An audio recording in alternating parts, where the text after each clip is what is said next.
Ladies and gentlemen, my name is Jim Byron, and I have the honor of serving as President and CEO of the Richard Nixon Foundation. Like Ambassador O'Brien, I want to thank you all for attending this opening event of this conference. I especially want to thank Dr. Monica Bertagnoli, the director of the NIH, and the members of the Nixon Foundation's Board of Directors who are here, as well as the Conference Steering Committee, in particular, Andy von Eschenbach and Ellen Siegel, who have both been indispensable in the planning. So thank you both very much. I would also like to echo what Ambassador O'Brien said about City of Hope and thank both the teams in Duarte and in Irvine for your consistent support and partnership and for helping to bring and spread awareness about this important initiative. To introduce the recipient of this evening's Andrew von Eschenbach Award, it is my pleasure to welcome an individual who was recently recognized as one of modern healthcare's most influential people in healthcare, City of Hope CEO Robert Stone. Under Mr. Stone's leadership, City of Hope has transformed to one of the largest and most advanced cancer research and treatment organizations in the United States, with its National Medical Center named Top 5 in the Nation for Cancer by U.S. News and World Report. Please welcome Robert Stone.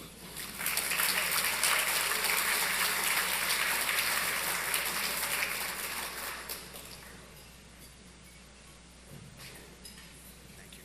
Thank you very much.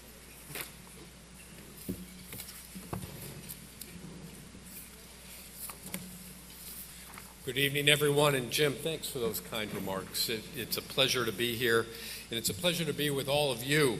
You know, before introducing tonight's award winner, I want to echo Annette Walker's comments earlier in the evening and express my deep appreciation for the calls and the emails I've received from many of you this past week as we collectively have navigated the wildfires in Southern California that did impact City of Hope and our larger communities. The response of our partners and our colleagues has been tremendous, and I can't thank you all enough for the kind words you've given me. You know, it made me think, as we've navigated the chaos and the tragedy over the last week, what stood out for me was the heroic efforts of so many, from first responders to volunteers to neighbors, frankly, looking out for neighbors, to doctors and nurses and staff who prepared to evacuate cancer patients in the middle of the night, if necessary, even as their own homes burned. And the hope and the inspiration that was provided by the people meeting the moment to help those in need reminds me truly of why we're here tonight. You know, President Nixon emphasized the importance of bringing the right people together. He said, and I quote, "You cannot separate one disease out without having experts in other fields making contributions, and that a cure for cancer will not come soon, but it will come from the amount of effort put in and the genius of those who are working on the problem." Tonight, ladies and gentlemen, we truly are in the midst of giants and geniuses in cancer care, and we, the millions of people across the globe who directly benefit from their work, owe them our debt of gratitude, a deep debt of gratitude. And it's my honor to present an award named after one of those giants. Dr. Andrew von Eschenbach, his award is given to an individual whose work has significantly contributed to advances in cancer research and treatment, to one who has relieved suffering and saved lives. And as I suspect that every single person in this room already knows, Dr. von Eschenbach is an internationally renowned cancer scientist and visionary who served both as director of the National Cancer Institute and as commissioner of the Food and Drug Administration. And before announcing this year's winner, will you please join me in giving a round of applause to Dr. von Eschenbach and thanking him for his service to the country?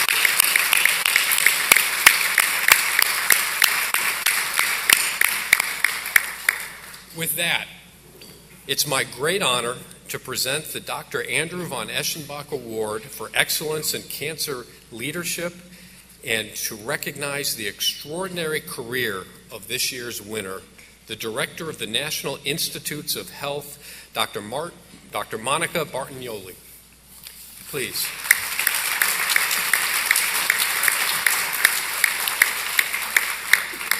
Dr. Bartagnoli has served as a true inspiration to all cancer centers and healthcare institutions who follow her lead. And I want to tell you just briefly a bit of her story because I think it aligns with what many of us in this room strive to address in our work. For 3 generations, her family raised cattle in Wyoming, a beautiful but challenging environment when facing a medical crisis or severe disease such as cancer, something that hit close to home when her father was diagnosed with cancer and was forced to drive 8 hours round trip just to get care. Think of that. You've heard from Annette and from others that City of Hope has opened a hospital in Orange County, is in the process of opening a hospital in Orange County to bring cancer care to Orange County, additional cancer care, and we're 35 miles apart. Sometimes it feels like 8 hours round trip from Los Angeles to Orange County, but we're 35 miles apart. When you're in Wyoming and you're in an area that doesn't have a cancer care, there's a problem. And that's the sad truth, because 4 out of every 5 people in this country who face similar obstacles, who are diagnosed with cancer, don't have ready access to advanced treatments and care.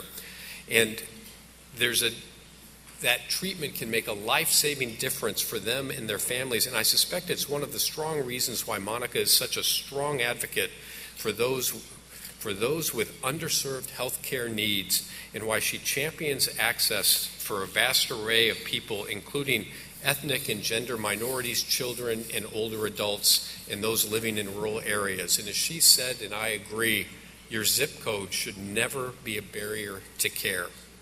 Appointed to the head of the NIH in 2023, after leading the National Cancer Institute, Dr. Bartagnoli has strongly advocated for enhancing diversity in clinical trials so that studies reflect the true diversity of the United States, and how the power of new technologies such as artificial intelligence can make a real difference in the health of everyday Americans. She's worked to restore trust in science, to make research more accessible to more Americans, and to inspire the next generation of doctors and scientists. And if this wasn't enough, her distinguished career in cancer research has made significant contributions to our understanding of this terrible disease, uncovering the genetic drivers of gastrointestinal cancer and the critical role of inflammation in its development. All of this has led to numerous honors, including her election to the National Academy of Medicine in 2021.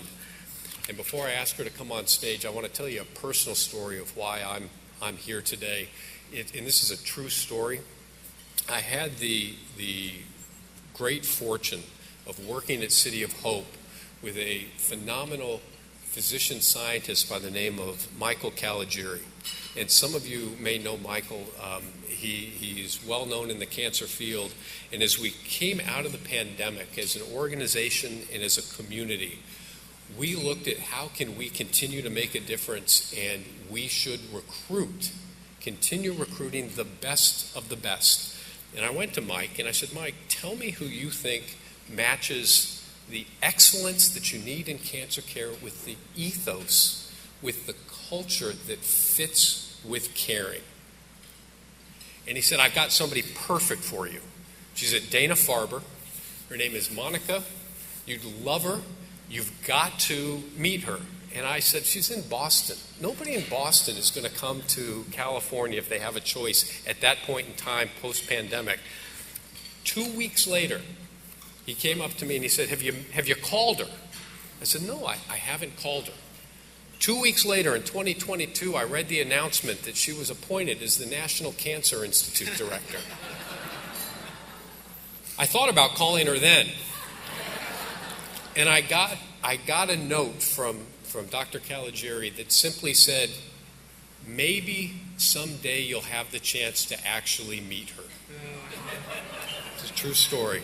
So, everyone, on behalf of the Nixon Cancer Conference, the Richard Nixon Foundation, City of Hope, every patient and family her work has positively impacted, please join me in congratulating the recipient of the 2025 Dr. Andrew von Eschenbach Award for Excellence in Cancer Leadership to the 17th Director of the National Institutes of Health, an individual whose work as a physician scientist has placed her at the forefront of clinical oncology, Dr. Monica Bertagnoli. Please.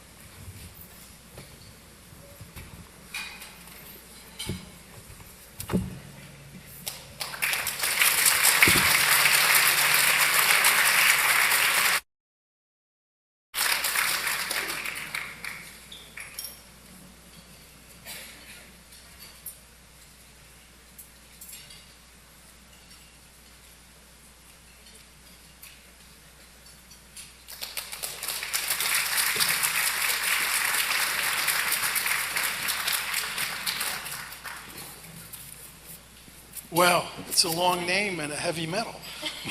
Very heavy.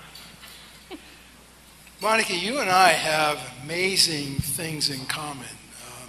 Of course, there's our Italian heritage, the fact that we're both cancer survivors. We both decided to be surgeons, oncology surgeons. We both decided to spend our careers at major cancer centers, you at Dana-Farber, me at MD Anderson. And then one day, we found ourselves being asked by the President of the United States to become the director of the National Cancer Institute. And then, of course, there was another time when we got that phone call, and you wound up as a Senate-confirmed head of the National Institutes of Health, and I was the Senate-confirmed Commissioner of the Food and Drug Administration. So tell me, what have you learned in that experience? And what surprised you going from a really exemplary career in academic medicine to being on the NIH campus and heading up the National Cancer Institute and inheriting the tremendous progress that had occurred as a result of President Nixon signing that National Cancer Act of 1971? What was the big difference that you experienced in that transition? Yeah, it's really very difficult until you've experienced it to be on that campus and be part of that community. And I knew, I think we all knew quite a bit about what it meant to be at NIH because so many of our mentors had come from there, right? I mean, didn't you hear all the war stories, from all of our senior physicians telling us what it was like in the old days at the NIH when they were curing leukemia for the very first time, or the amazing things that happened in drug development in those laboratories, and how it really was the mecca. I was a resident when the very... Okay, try it again. I was a resident, senior resident, when the very first patients were treated by Steve Rosenberg with IL-2. And I was a tumor immunology fellow at the Dana-Farber at the time for 3 years, working in cytokines. The lab was a cytokine lab, and here I remember the first time I saw a patient with disseminated melanoma have their tumors just melt away in response to cytokine therapy. And this is what was going on, this is what Steve was doing at the NIH. And so the other thing I will say that I found to be really wonderful about being on that campus is in many of our medical centers, there's an enormous pressure for the clinical side of things. It's inevitable. There's nothing wrong with that. It's the way the world has come. It's what our mission is. It's absolutely critical. The NIH campus, those research laboratories, those clinical protocols, that clinical center are a place that feels to me a lot like it was, kind of quote, in the old days. I trained in the 1980s. Those are the old days. No, that was not the old days. I haven't. But in a time when, let's be honest, there was much less clinical pressure, much less, on people like you and me who were still clinicians, right? And you still could, do walk rounds with the fellows and talk about, go through 2-hour conversations about some esoteric feature of clinical care in the laboratory, and that was just what the professors did, as opposed to, by the time so many of us in academic medicine now run around like crazy trying to get through the day and teaching on the fly and feeling all kinds of pressure from other directions. Guess what? The NIH campus still has that incredibly scholarly, more deliberate pace environment where people are all about the research, all about the knowledge, and all about moving that forward. Yeah. I would add to that what I experienced was coming from an academic center to the government. There was no absolute difference genetically between the people in either place. Those that were working in the federal government were just as dedicated, just as talented, just as committed as my colleagues, your colleagues were in the cancer centers. But I think to a great tribute to you, what you were able to do coming from that clinical environment to the National Cancer Institute was really continue to build the bridge between the two communities, the people who were working in government and the people who were working in the cancer centers that the NCI was funding and making possible. And I think that's a really important theme going forward, is that we can't see it as them, it's all of us together. And I think you were exceptionally effective at being able to create that community of cancer care, regardless of where we were. What do you think your biggest challenge was that you faced? What did you have to overcome as you brought your own vision of what you'd like to accomplish? And tell us a little bit about that vision, both at NCI and NIH, and what you envision coming as a result of what you put in place. So, biggest challenge. One of the things that I remember saying quite often, because it always brought me home, was that people would say to me, boy, it must be so hard to work at NIH, must be so hard to work at NCI, to be responsible for all these different things. The job must be such high pressure. And I could honestly say, no. The most difficult job that anyone ever has is being there, taking care of people who are really sick.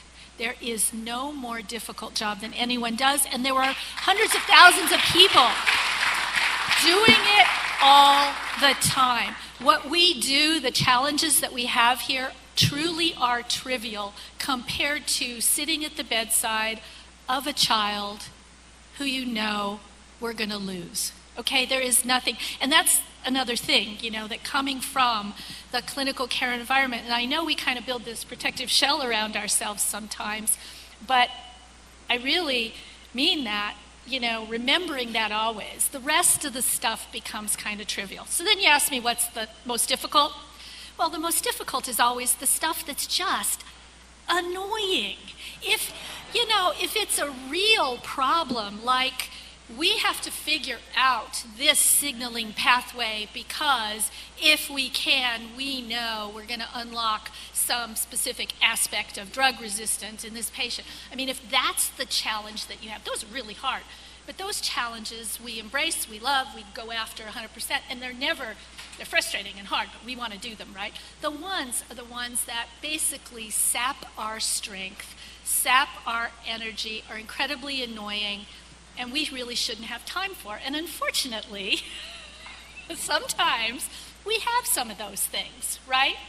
So they're when we start fighting each other, when we're not on the same team, when we're not thinking about what the core problems are, agreeing to disagree about various aspects about how you might approach a problem, but for God's sake, not believing in the good faith and trust of the people you're working with. And so fighting against that is something I know everyone wants to embrace. And for me, that was the most difficult part, because we had a bit of that. And I think we always have a bit of that. We're humans. It's part of being, sometimes. But that's the most difficult. And when that's around, and I will say, it's been a tough time at NIH. Let me just tell you something. One of the most difficult things I dealt with was people kept telling me on a daily basis, everyone's lost trust in the NIH. What are you going to do to get it back? Look at all the interviews. You see how many times I was asked that. And I can tell you, I don't think the NIH lost people's trust. I can tell you the good people at the NIH, all the good people out here who've been doing all the work that the NIH funded, did not let the American people down. But that's the stuff that was difficult. To follow up on that point, one of the things that I encountered, and I'll speak to, is there was always so much pressure that was being brought to bear on terms of, were we funding the pay line? Were we being able to get a sufficient number of grants out, et cetera? And it became more of a focus in terms of performance on how we were supporting research, when actually the research was just the means to an end. The end was to be able to change people's lives. And I think the other thing that I would say was really important is you constantly bring the patient to the center. And success at NIH and NCI, whether it's one of our cancer centers, is not just how much research we're doing, but how much difference we're making in patients' lives. And I think that's a theme that you constantly have spoken to, because you've always placed that patient at the center. Well, thank you for that, but I'll also tell you, when people would always ask me what keeps you up at night more than anything, and my answer always was the next generation. We are in a very competitive environment, and I think this year wasn't the greatest year in terms of our funding. There were a lot of programs that had to be cut this year. Who gets hurt when that happens? It's the next generation. And I was constantly aware of the need to preserve funding for young investigators, support for young investigators, enthusiasm among young people to want to enter the very challenging field of biomedical research.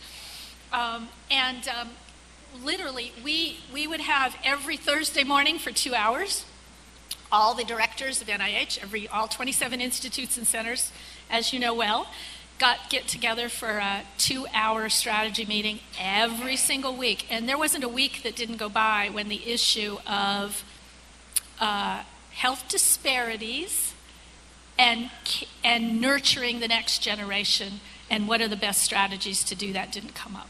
Every single week. It's a tough one. So you and I have been boots on the ground, hand-to-hand combat with the disease of cancer. We got elevated from boots on the ground to be in a AWACS plane, so we wound up being able to have responsibility for the nation's cancer program. And then we took one step a little higher than that to become a spy satellite. So we got up to that upper level where we could actually begin to get a glimpse of what was still on the other side of the horizon. Tell us a little bit from that perspective and the experience that you've had, what are your thoughts about what's on the other side of that horizon? What's the promise that if we, in fact, do what we need to do, we could experience that promise? Talk to us about the future, not just of cancer, but the future of molecular medicine and of biomedical research and how you see our ability to change people's lives going forward. Give us your big point of view. So, oh boy, big point of view. Well, let me start with a perspective. Okay. I often think about patients that I've cared for over the years, about people that we lost, about, wow, if they were only here today instead of 10 years ago, 15 years ago when I was taking care of them, their outlook would have been so much better. You know, that long perspective about, wow, it seems like we're not making progress. We are making tremendous progress. It's just, you forget about it. And let me just remind you something that says, in my lifetime, not in my lifetime, think about it. When the National Cancer Act was signed, okay, a decade later, I was a medical student. A woman with a breast mass, at the time I was in medical school, was taken to the operating room, put under general anesthesia, a biopsy was done. If the frozen section showed cancer, she woke up with a modified radical mastectomy. That's what happened when I was training. There was the bare beginnings of adjuvant therapy. There were some, data emerging showing that not everybody, we all know the data. That's what happened in my career span. Now think about what we're doing for women with breast cancer. As you know, I had a breast cancer diagnosis only 6 weeks after I landed as NCI director. Remember something else. When the National Cancer Act was signed, having cancer was a shame. You didn't talk about it. It was something you hid from everyone. It was like a stain. How completely different, I will say, that the director of the National Cancer Institute can say, oh, by the way, I just got my own diagnosis, and boy, I'm just damn grateful for you all being here, and I'm damn grateful for the 5 decades of research into breast cancer that has given me the amazing outcome that I have. And always, even more, grateful for those thousands of women who participated in that research that gave me the great success that I have, right? And really, that's what it's about, disease by disease, situation by situation. It's the span all the way. It begins with this person sitting in front of you who needs us, and everything it takes to get them what they need. And it's a big, big, big discipline, and it's getting bigger every single day. And you just add the last thing I'll say here is that look at the job of NIH director too. Even beyond NCI, all of a sudden you're in a job where, well, first of all, I said when the White House called, I said, I can't do that job. I don't know about anything except for cancer. Don't ask me about any other thing in medicine. I don't know a bit. And I found out that, of course, that's not what you need to know. What do you need to know?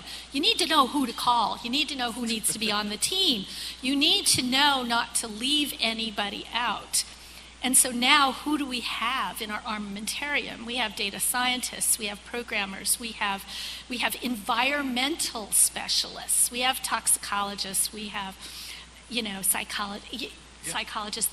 The list goes on and on and on in this huge team of experts. And then the other thing is we have society. And that's the other really special thing about being at an NCI or at NIH is that in academia you're there for your patients and you're there for the scientific community, the scientists. But in those jobs, those more 30,000-foot jobs, you're also there for every single person in every single home. You know, that weight of, I'm not just here for the patients who come to Dana-Farber. Oh, by the way, I'm also here for everybody across the whole span of things. And that, to me, was the biggest difference. Well, you know, you've touched on something in the few minutes we have left I really want to explore a little bit more. And that is how much things have changed. And it's not simply that we've improved survivals. It's that we've really, because of the National Cancer Act of 1971, have experienced what I describe as a metamorphosis in medicine. Because what the Cancer Act enabled us to do through cancer centers that we have, including those here in the room, is begin to not just observe the manifestations of disease, but to really understand the mechanisms underlying those diseases at the genetic, molecular, and cellular level. And that's really changed the paradigm, because our therapies now are much more rational, much more targeted, as opposed to being empiric trial and error. And to your point, what that's meant is that cancer has led a transformation. It's no longer just cancer-centric, but rather cancer-led, because the model that cancer has put in place of seeing diseases as a process for which there are molecular, cellular, genetic mechanisms that are regulating, and we can now begin to strategically intervene. We can apply that paradigm beyond cancer to Alzheimer's, to cardiovascular disease, to any disease, even the acute ones. And so the work that the National Cancer Act enabled, the leadership that you've provided, the contributions from the people who are in this room at various cancer centers, et cetera, has really changed the world. That's what's on the other side of the horizon. It's a new world of being able to conquer disease. So thank you, Monica. Thank you for leading it. Thank you, Andy.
Congratulations, you guys.